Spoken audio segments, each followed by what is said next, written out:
স্বাধীনতার চেতনায় অসাম্প্রদায়িক দেশ গড়তে কাজ করছে সরকার। নিরাপদে বেড়ে উঠুক আগামী প্রজন্ম, বললেন প্রধানমন্ত্রী। হামলাকারীদের শাস্তি সহ ৭ দফা দাবিতে শাহবাগী বিক্ষোভ, ২৪ ঘন্টার আলটিমেটাম, সারা দেশে প্রতিবাদ।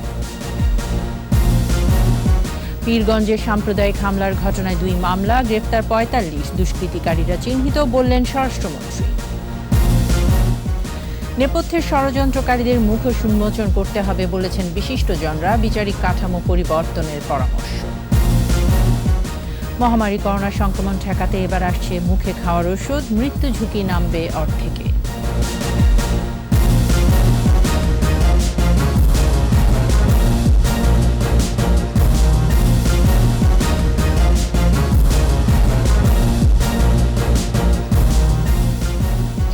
শুনছিলেন ফার্স্ট সিকিউরিটি ইসলামী ব্যাংক লিমিটেড সংবাদ শিরোনাম। আমন্ত্রণ সন্ধ্যা ৭টা ২১ সংবাদে, সাথে আছি আমি তাইজিন রহমান।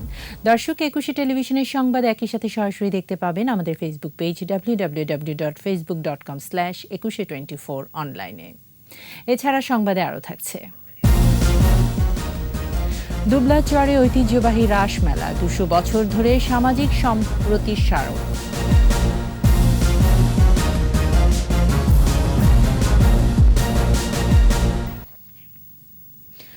আত্মবিশ্বাস ও আত্মমর্যাদা নিয়ে গড়ে উঠুক আজকের প্রজন্ম, এমন দৃঢ় প্রত্যয় ব্যক্ত করেছেন প্রধানমন্ত্রী শেখ হাসিনা। শেখ রাসেলের ৫৮তম জন্মদিনে প্রধানমন্ত্রীর আহ্বান, ঘাতকের বুলেটে আর যেন কোনো শিশুর প্রাণ না হারায়। নিরাপদ বাংলাদেশে বেড়ে উঠুক আগামীর প্রজন্ম। রিপোর্টে বিস্তারিত জানাচ্ছেন আকবর হোসেন সুমন।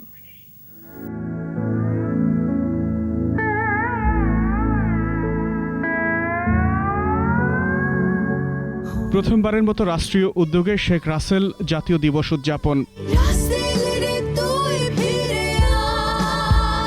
বঙ্গবন্ধুর কনিষ্ঠ পুত্র শেখ রাসেলের ৫৮তম জন্মদিনে বঙ্গবন্ধু আন্তর্জাতিক সম্মেলন কেন্দ্রে শেখ রাসেল জাতীয় শিশু কিশোর পরিষদের এ আয়োজন। প্রতিপাদ্য শেখ রাসেল দীপ্ত জয়োল্লাস, অদম্য আত্মবিশ্বাস।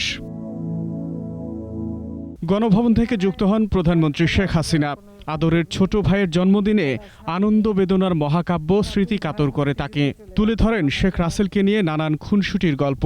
রাসেলের ভিতরে যে কষ্ট, সে কিন্তু কখনো তা প্রকাশ করতো না। তার চোখে পানি থাকতো। জিজ্ঞেস করতাম, তুমি কি, তোর চোখে পানি কেন? বলতো ময়লা পড়ে গেছে। কিছু না। ওইটুকু একটা ছোট বাচ্চা নিজের কষ্টটাকে লুকাবারও চেষ্টা করতো। তার ভিতরে একটা আকাঙ্ক্ষা ছিল, আমরা যদি কেউ জিজ্ঞেস করতো তুমি কি হবে, সে বলতো আমি আর্মি হব, সে একটা আর্মি অফিসার হবে। এটাই তার জীবনের স্বপ্ন ছিল। প্রিয় হাসু আপার মনে এখনো দাগ কাটে যে প্রশ্ন, কেন ছোট্ট রাসেলকে হত্যা করা হলো। রাসেল মায়ের কাছে যাব বলে কান্নাকাটি করছে। সেই রাসেলকে ভাই, চাচা, বাবা, মা সকলের লাশ ডিঙিয়ে নিয়ে সেখানে তাকে নির্মমভাবে হত্যা করা হয়।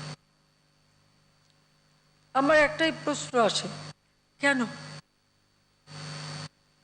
এই শিশুটির কি অপরাধ ছিল, বা বাকি যাদের কি অপরাধ ছিল তাদের? বাংলাদেশ স্বাধীন করেছে সেই জন্য।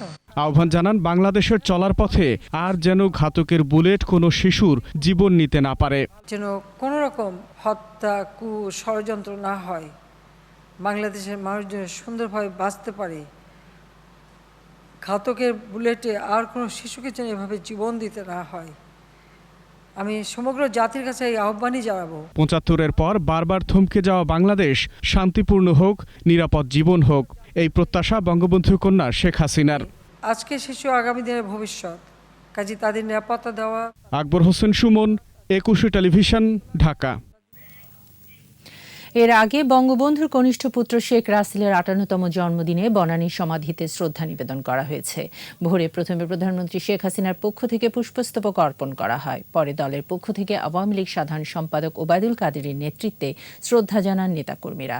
এছাড়া তথ্য ও যোগাযোগ প্রযুক্তি মন্ত্রণালয়, সংস্কৃতি মন্ত্রণালয় সহ বিভিন্ন মন্ত্রণালয়ের পক্ষ থেকে শ্রদ্ধা নিবেদন করা হয়। এ সময় রাসেল সহ ৭৫-এর ১৫ই আগস্টের শহীদদের আত্মার শান্তি কামনা করে মোনাজাত করা হয়।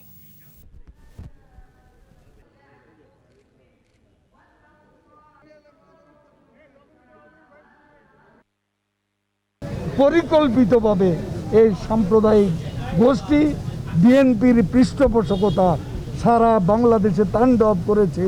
গতকাল রাতে পীরগঞ্জে রংপুরের একটা জেলে পাড়ায় আগুন দিয়েছে, মন্দির হামলা করেছে।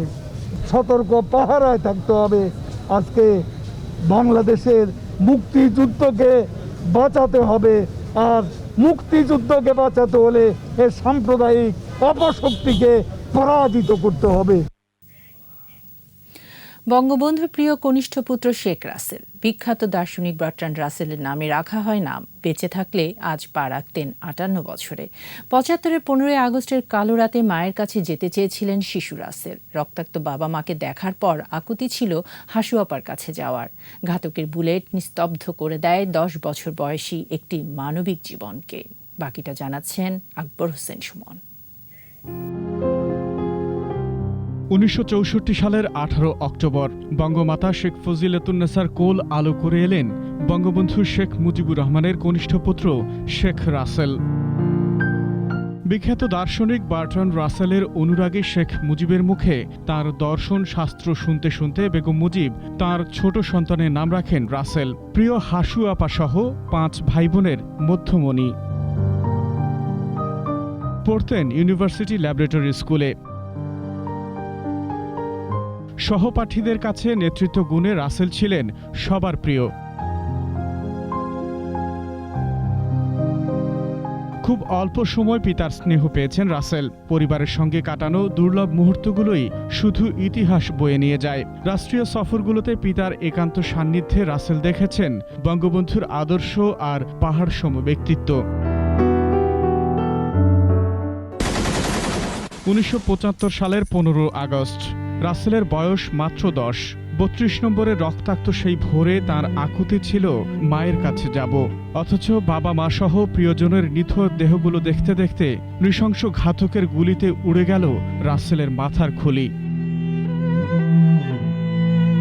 তার বাবাকে দেখেছে রক্তাক্ত অবস্থায় পড়ে থাকতে, তারপরে তার মাকে দেখেছে রক্তাক্ত অবস্থায় পড়ে থাকতে। রাসেলকে দেখে তারা কেঁদে উঠেছে। রাসেল ওদের বুকে ঝাঁপিয়ে পড়েছে এবং তারপরে 2টো গুলি দিয়ে ওই 3 জনকেই তারা শেষ করেছে।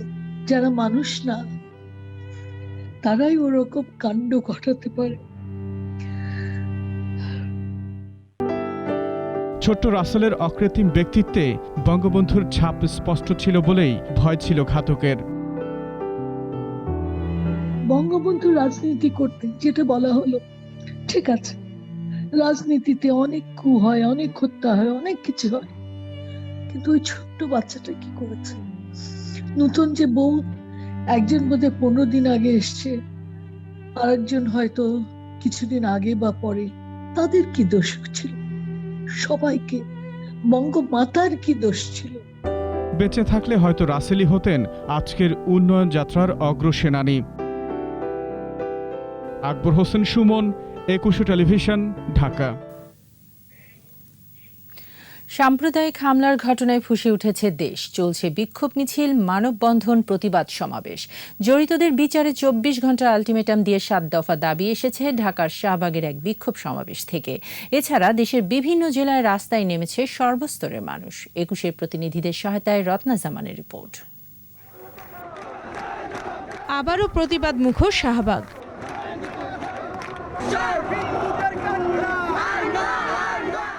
সকাল 11টা থেকে দুপুর 2:30টা পর্যন্ত শাহবাগ মোড়ে অবস্থান নেয় ঢাকা বিশ্ববিদ্যালয়ের সাধারণ শিক্ষার্থীরা।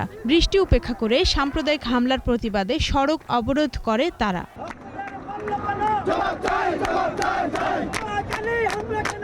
দুপুরে 4 সদস্যের প্রতিনিধি দল প্রধানমন্ত্রী বরাবর স্মারকলিপি দেন। এরপর 24 ঘন্টার আলটিমেটাম দিয়ে 7 দফা দাবি জানানো হয়। আমাদের অধিকার যে আমরা আমাদের ধর্ম বা আমাদের স্বাধীনতা নিরাপত্তা নিয়ে যেন বাঁচতে পারি। আমরা চাই আমাদের যে সংখ্যালঘু আছে এদের জীবনের নিরাপত্তার জন্য আজকে আমরা এখানে দাঁড়িয়েছি। এই দেশটা হিন্দু মুসলিম সবাই মিলে আমরা স্বাধীন করেছি।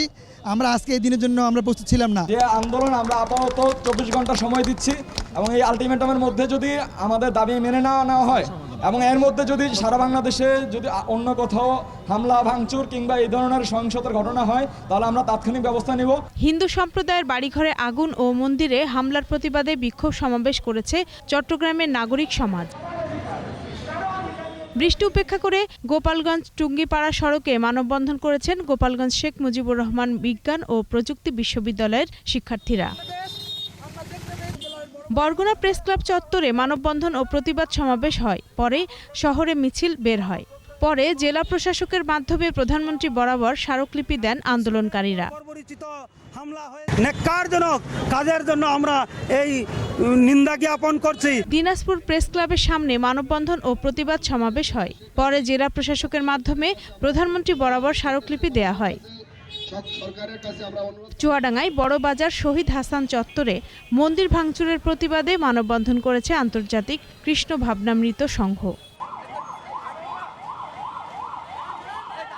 মানববন্ধন এবং বিক্ষোভ সমাবেশ হয়েছে নেত্রকোনা, লালমনিরহাট, গাইবান্ধা ও কুষ্টিয়ায়। দ্রুত হামলা বন্ধ করে প্রকৃত রহস্য উদ্ঘাটনের দাবি জানান সর্বস্তরের মানুষ।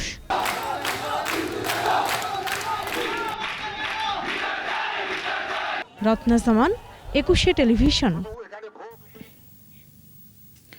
রংপুরের পীরগঞ্জে জেলেপাড়ায় সাম্প্রদায়িক হামলার ঘটনায় 2টি মামলা করা হয়েছে। গ্রেপ্তার হয়েছে অর্ধশতাধিক।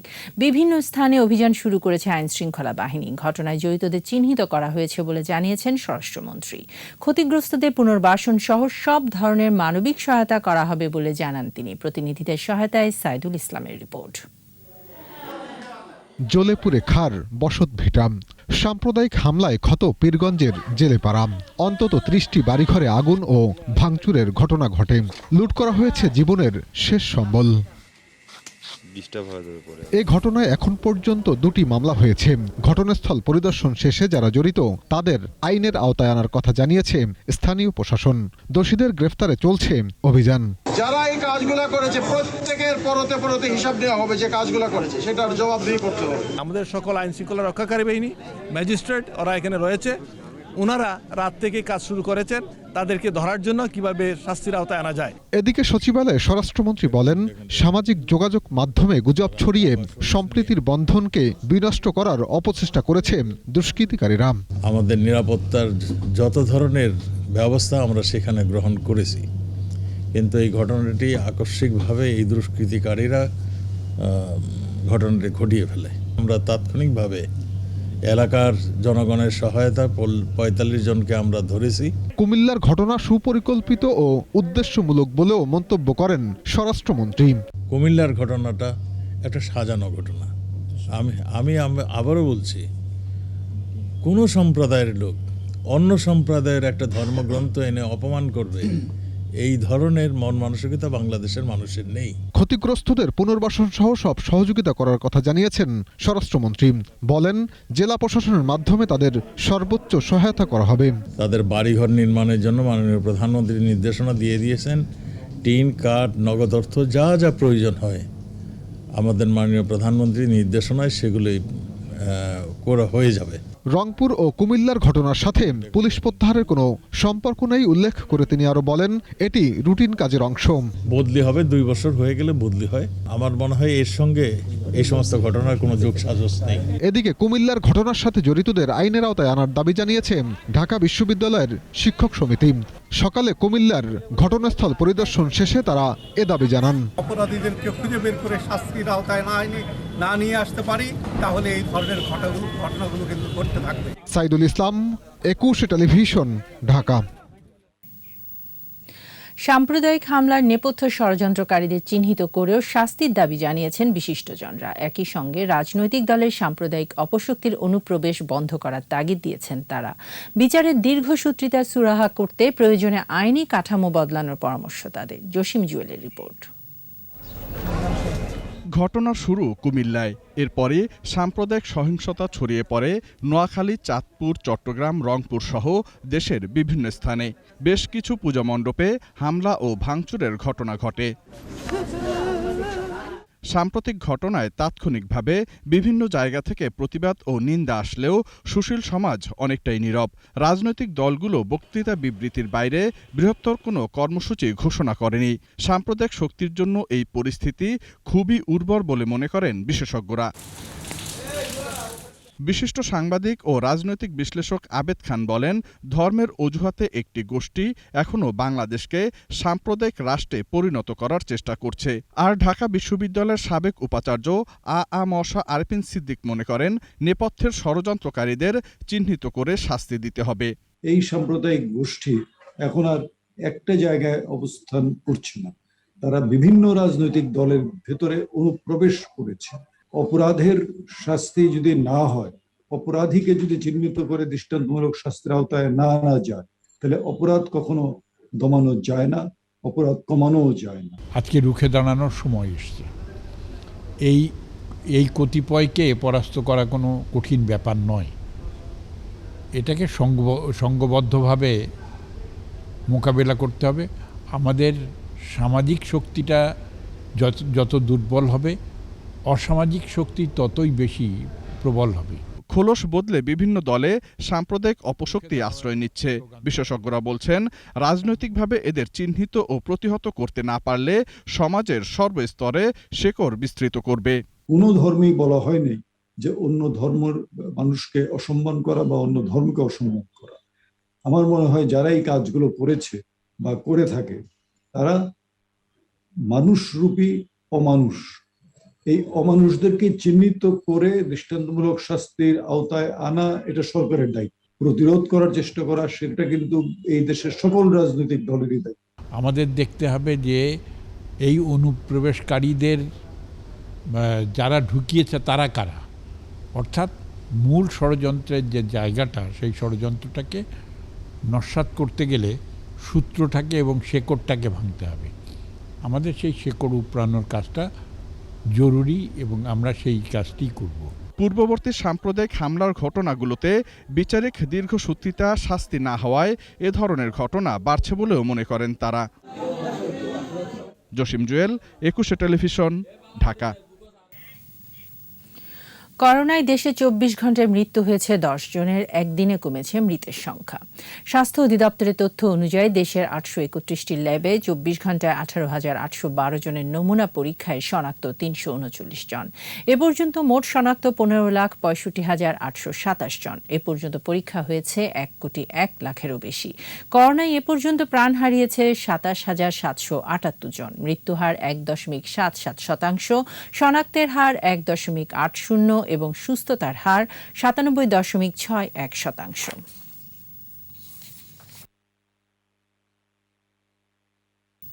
নিচ্ছি সংবাদ বিরতির পর যা থাকছে। ইভ্যালির ব্যবস্থাপনায় বিচারপতি শামসুদ্দিন চৌধুরীর নেতৃত্বে 5 সদস্যের বোর্ড গঠন। রাজধানীতে ফুটওভার ব্রিজ ব্যবহারে পথচারীদের অনীহা, রাস্তা পারাপারে প্রায় ঘটছে দুর্ঘটনা। আবার আমন্ত্রণ সন্ধ্যা 7:21 সংবাদে। ই কমার্স প্রতিষ্ঠান ইভ্যালির পরিচালনায় 5 সদস্যের অন্তর্বর্তীকালীন বোর্ড গঠন করে দিয়েছে হাইকোর্ট। বোর্ডের চেয়ারম্যান করা হয়েছে আপিল বিভাগের অবসরপ্রাপ্ত বিচারপতি AHM শামসুদ্দিন চৌধুরীকে। বিচারপতি মোহাম্মদ খুরশিদ আলম সরকারের একক হাইকোর্ট বেঞ্চ ইভ্যালির বোর্ড গঠনে আদেশ দেন। বিস্তারিত শাকির আরজুর রিপোর্টে।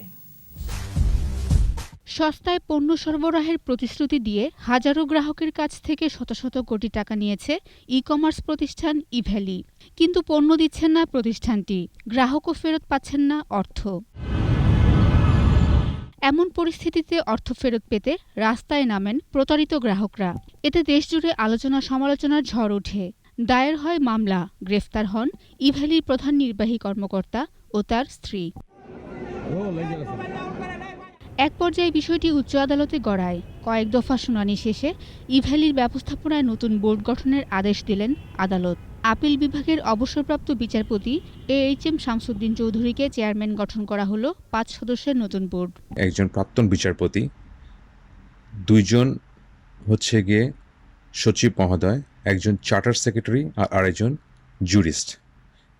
এনারা 5 জন কালেকটিভলি একটি বোর্ড অফ ডাইরেক্টর ফর্ম করে তারা ইভ্যালি প্রাইভেট লিমিটেড কোম্পানিকে কন্ট্রোল এবং ম্যানেজ করবেন।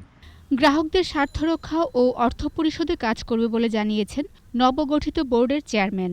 যারা সেখানে টাকা লগ্নি করেছেন, যাদের পয়সা হারিয়ে যাওয়ার বা মার খাওয়ার একটা সম্ভাবনা শুরু হয়েছিল, তাদের পয়সাগুলো যতখানি সম্ভব প্রোটেক্ট করে, রক্ষা করে তাদের পয়সাগুলো ফেরত দেওয়ার ব্যবস্থা করা, এই দুটো কথাই আমি এই মুহূর্তে ভাবতে পারছি।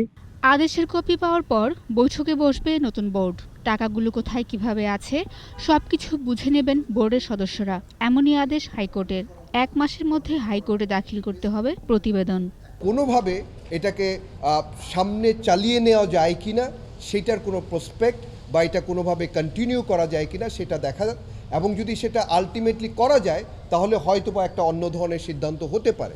এর আগে ইভেলির স্থাবর অস্থাবর সম্পত্তি স্থানান্তর ও বিক্রির ওপর নিষেধাজ্ঞা দেন হাইকোর্ট। শাকের আরজু, 21 টেলিভিশন, ঢাকা। উগ্র ধর্মান্ধ গোষ্ঠী সরকারকে বেকায়দায় ফেলার জন্য রংপুরের সংখ্যালঘু সম্প্রদায়ের বাড়িঘরে আগুন ও ভাঙচুরের ঘটনা ঘটিয়েছে বলে জানিয়েছেন তথ্যমন্ত্রী ডক্টর হাসান মাহমুদ। সকালে সচিবালয়ে জাতির পিতা বঙ্গবন্ধু শেখ মুজিবুর রহমানের অসমাপ্ত আত্মজীবনী অবলম্বনে নির্মিত চলচ্চিত্র চিরঞ্জীব মুজিবের 3টি টিজারের উদ্বোধনী অনুষ্ঠানে তথ্য ও সম্প্রচার মন্ত্রী আরও বলেন, এটা খুবই স্পষ্ট যে পীরগঞ্জকে তারা বেছে নিয়েছে সরকারকে প্রশ্নবিদ্ধ করার জন্য। বিএনপি জামায়াত ধর্মান্ধ গোষ্ঠী বিভিন্ন সময়ে নানা ধরনের বিশৃঙ্খলা তৈরির জন্য এ ধরনের কার্যক্রম ঘটিয়ে যাচ্ছে। একটি গোষ্ঠী সাম্প্রদায়িক রাজনীতি করে, তাদের আরো সারা দেশে এই ধরনের ঘটনা ঘটানোর পরিকল্পনা ছিল। যারা এই ঘটনাগুলো ঘটিয়েছে তাদের কিন্তু আরও এই ধরনের ঘটনা ঘটানোর পরিকল্পনা আছে। তাই সবাইকে সতর্ক দৃষ্টি রাখার জন্য অনুরোধ জানাই। রাজধানীতে পথচারী পারাবারের জন্য ফুটওভার ব্রিজ থাকলেও বেশিরভাগ মানুষ ঝুঁকি নিয়ে পার হচ্ছেন রাস্তা। তাদের চরম অনীহা ফুটওভার ব্রিজ ব্যবহারে। এতে করে অমান্য হচ্ছে আইন, ঘটছে দুর্ঘটনাও। এমন বাস্তবতায় জনগণকে সচেতন হবার পরামর্শ ডিএমপি কমিশনারের। এরশাদ আলীর ক্যামেরায় দীপু শিকদারের রিপোর্ট।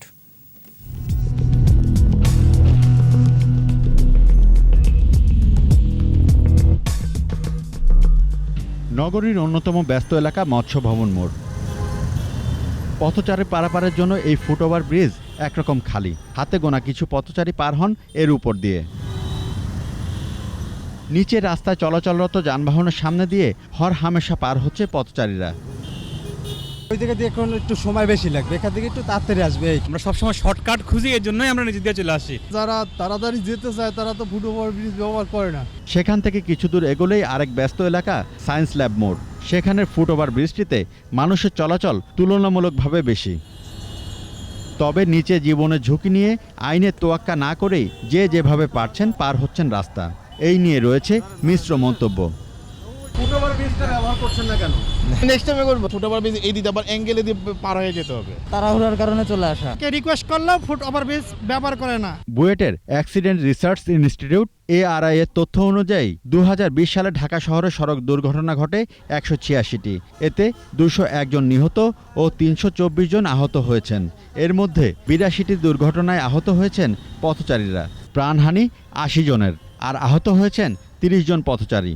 গবেষণা থেকে দেখা যায় যে এই ফুটওভার ব্রিজগুলোর উচ্চতা অনেক বেশি হওয়ায় পথচারীরা ফুটওভার ব্রিজ ব্যবহার করতে নিরুৎসাহিত হয়।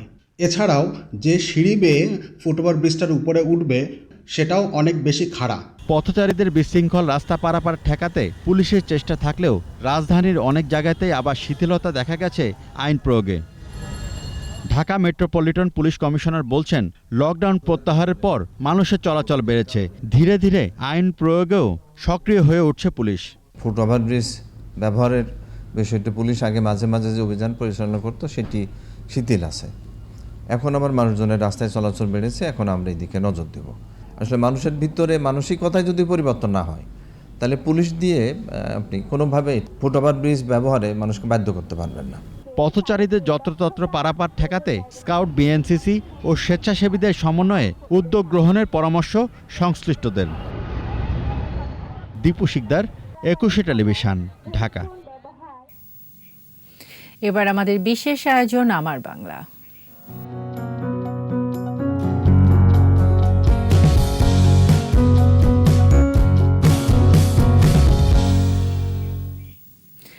রাসলীলা বা রাসযাত্রা সনাতন ধর্মাবলম্বীদের বার্ষিক উৎসব। রাধাকৃষ্ণের আরাধনাই রাসের মূল উপজীব্য। পটুয়াখালী কুয়াকাটার দুবলা চরে ঐতিহ্যবাহী রাসমেলা হয় হেমন্তের পূর্ণিমা তিথিতেই। এই উৎসবে সমাগম ঘটে লাখো পুণ্যার্থীর। অঞ্চল ভেদে দেশের বিভিন্ন এলাকায় 3 থেকে 5 দিন ব্যাপী হয় রাসমেলা। পটুয়াখালী প্রতিনিধি সহায়তায় মাসমালিসা রিপোর্ট। মূলত বৈষ্ণব ধর্মাবলম্বীরা রাস উৎসব পালন করেন। বৈষ্ণবীয় ভাবধারায় শ্রীকৃষ্ণের প্রকৃতির উৎসবই রাস। অনেকে মনে করেন ঈশ্বরের সঙ্গে আত্মার মহামিলনই রাস। রাধাকৃষ্ণের আরাধনা মূল বিষয় হলেও এই উৎসবে গোপিনীদেরও আরাধনা করা হয়। বিভিন্ন অঞ্চলে ভিন্ন রীতিতে উদযাপন করা হয় রাস উৎসব। সুন্দরবনের দুবলার চরে সনাতন ধর্মাবলম্বীদের ঐতিহ্যবাহী রাস উৎসব অনুষ্ঠিত হয়। প্রায় 200 বছর ধরে অনুষ্ঠিত হচ্ছে এই মেলা। কার্তিকের শেষে বা অগ্রহায়ণের প্রথম দিকে ভরা পূর্ণিমার তিথিতে রাস পুজো উদযাপিত হয়। রাতভর অর্চনা শেষে পরের দিন ভোরে সাগরে পূর্ণ স্নানের মধ্য দিয়ে শেষ হয় রাস উৎসব। সনাতন ধর্মাবলম্বীদের বিশ্বাস, সমুদ্র স্নানের মাধ্যমে জাগতিক পাপমোচন আর মনের বাসনা পূর্ণ হয়। কুয়াকাটা ছাড়াও কলাপাড়া ও পটুয়াখালী ভবতারণ সেবা সংঘে পক্ষকালব্যাপী হয়ে থাকে অনুষ্ঠানমালা। প্রতি বছরের এই আয়োজনে সনাতন ধর্মাবলম্বীদের পাশাপাশি অন্যান্য ধর্মের অনেক মানুষের সমাগম ঘটে। উৎসব ঘিরে মেলার আয়োজন করা হয়। রাজা কৃষ্ণচন্দ্র এবং গিরিশচন্দ্রের পরবর্তী সময়ে বাংলায় রাস উৎসবের প্রচলন ঘটে। বাংলাদেশ ছাড়াও ভারতের বৃন্দাবন, মথুরা, ওড়িশা, অসম, মণিপুর এবং পশ্চিমবঙ্গের নদিয়া, কুচবিহারের বিভিন্ন জায়গায় জাঁকজমকভাবে উদযাপিত হয় রাস উৎসব। মাসমালিসা, 21 টেলিভিশন। নিচ্ছি সংবাদ বিরতি, যখন ফিরছি তখন থাকবে। আখ চাষে অনাগ্রহ ঠাকুরগাঁওয়ের চাষিদের, চিনিকল থেকে সময় মতো হচ্ছে না অর্থ ছাড়। আবারও আমন্ত্রণ সন্ধ্যা 7:21 সংবাদে। আখ চাষে আগ্রহ হারাচ্ছেন ঠাকুরগাঁওয়ের চাষিরা। চিনিকল থেকে সময় মতো অর্থ ছাড় না পাওয়ায়, পাশাপাশি উৎপাদিত আখের ন্যায্য মূল্য না পাওয়ায় অন্য ফসলে ঝুঁকছেন কৃষকরা। এতে 1 দশকে জেলায় আখের আবাদ কমেছে প্রায় 3/4। ঠাকুরগাঁও প্রতিনিধি SM জসিমউদ্দিনের রিপোর্ট, জানাচ্ছেন মাসুমালিসা। বছর দশেক আগেও ঠাকুরগাঁও জেলায় প্রায় 25,000 একর জমিতে আখের চাষ হতো। উৎপাদিত আখ কাঁচামাল হিসেবে চলে যেত ঠাকুরগাঁও সুগার মিলে। এখন জেলায় আখের আবাদ নেমে এসেছে মাত্র 6,000 একরে। কৃষকরা বলছেন অন্য ফসলের চেয়ে আখ চাষে খরচ ও সময় বেশি লাগে। এছাড়া চিনিকলে সরাসরি আখ বিক্রি করলে সময় মতো মেলে না অর্থ, পাওয়া যায় না ন্যায্য মূল্য। এসব কারণে আখ চাষে আগ্রহ হারাচ্ছেন তারা। সার পাওয়া যায় না, সময় মতো বীজ পাওয়া যায় না, সেটা লাভ হয় না। আমরা কুষার দিয়ে টাকা পাই না টাইম মতন। আজকে কুষার দিলে মনে করেন যে 3 দিন পর টাকা দেওয়ার কথা, সেখানে 1 মাসও টাকা দেয় না। জোরদার বলতেছে যে আমাকে টাকা দেয় না মিল, আমি কি করব, আমরা কি করে আপনাকে টাকা দেবো। তখন আমাদেরকে ধার মাহাজন করে লোন করে কৃষককে খামাইলকে টাকা দিতে হচ্ছে। এইবার যদি ওনারা দাম আমাদের বাড়ায় দেয়, মিনিমাম 500 টাকা কুইন্টাল হলে আখ অবশ্যই মানুষ করবে। আখের আবাদ বাড়াতে বিদ্যমান সব সমস্যা সমাধানে উদ্যোগ নেওয়া হবে বলে জানিয়েছেন স্থানীয় চিনিকল কর্তৃপক্ষ। যথাসময় আখের মূল্য পরিশোধ করার জন্য আমরা সবসময় চেষ্টা নেই। কিছু দেরি হয়, কিন্তু আমরা মূল্য পরিশোধ করেছি। ঠাকুরগাঁও মিলকে রক্ষা করতে গেলে ইক্ষু চাষিদেরকে এবং ঠাকুরগাঁওবাসীকে আখ চাষ করতেই হবে, এর কোনো বিকল্প নেই। এদিকে আখের চাষ দিন দিন কমতে থাকলে কাঁচামাল সংকটে পড়ে ঠাকুরগাঁও সুগার মিল বন্ধ হয়ে যাওয়ার আশঙ্কা করছেন স্থানীয়রা। মাসুমালিসা, 21 টেলিভিশন। আগামী বিশ্বে শান্তিপূর্ণ সমাজ তৈরিতে শারীরিক যত্নের পাশাপাশি মানসিক যত্নের প্রতি মনোযোগী হওয়ার আহ্বান জানিয়েছেন বাংলাদেশ সেনাবাহিনীর chief of general staff lieutenant general Ataul Hakim. বিশ্ব মানসিক স্বাস্থ্য দিবস উপলক্ষে ঢাকা সেনানিবাসে আর্ম ফোর্সেস মেডিকেল ইনস্টিটিউটে বৈজ্ঞানিক সেমিনারে এ আহ্বান জানান তিনি। এতে বিশ্বের সামাজিক, অর্থনৈতিক ও ভূ রাজনৈতিক বৈষম্য তুলে ধরে মানসিক স্বাস্থ্য সেবার মানোন্নয়নের তাগিদ দেওয়া হয়। সেমিনারে মূল প্রবন্ধ উপস্থাপন করেন brigadier general M Kamrul Hasan. এছাড়া উপস্থিত ছিলেন মেজর জেনারেল মোহাম্মদ জহিরুল ইসলাম সহ বাংলাদেশ সেনাবাহিনীর ঊর্ধ্বতন কর্মকর্তারা।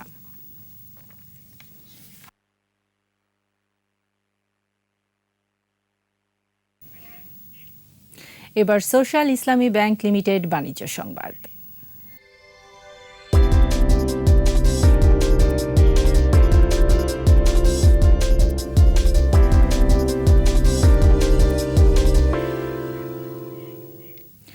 3.5 মাসের মধ্যে সবচেয়ে বড় দরপতন হয়েছে পুঁজিবাজারে। সোমবার দিন শেষে ডিএসইর প্রধান সূচক 1.24% ও সিএসইর প্রধান সূচক 1.49% কমেছে। এদিন ডিএসই এক্স আগের দিনের চেয়ে 89.19 পয়েন্ট কমে 7,097 পয়েন্টে অবস্থান করছে। এই নিয়ে গেল 6 দিন 3.67% সূচক কমল ডিএসইতে। 10 অক্টোবর এই সূচক ছিল 7,368 পয়েন্টে। সোমবার ডিএসইতে 1,393 কোটি টাকার লেনদেন হয়েছে, যা আগের কর্মদিবসে ছিল 1,655 কোটি টাকা। এদিন দাম কমেছে 87% কোম্পানির, বেড়েছে 9% এবং অপরিবর্তিত ছিল 5% কোম্পানির দাম।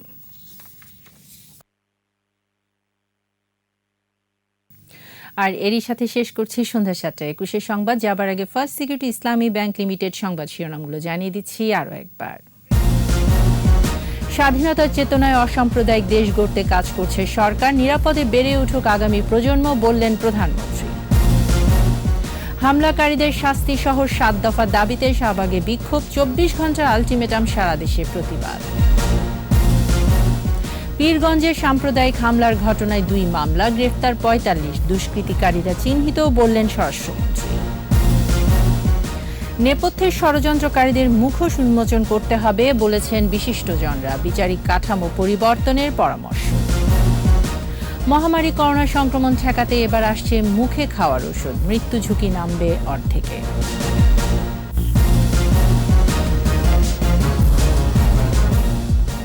সর্বশেষ খবর জানতে ডায়াল করুন 2021 নম্বরে আর ভিজিট করুন 21-tv.com এই ওয়েবসাইটে। এছাড়া ফেসবুকে লগ ইন করতে পারেন facebook.com/2124 অনলাইনে। পরের সংবাদ রাত 9টায় দেখার আমন্ত্রণ রইল। স্বাস্থ্যবিধি মেনে চলুন, সুস্থ থাকুন।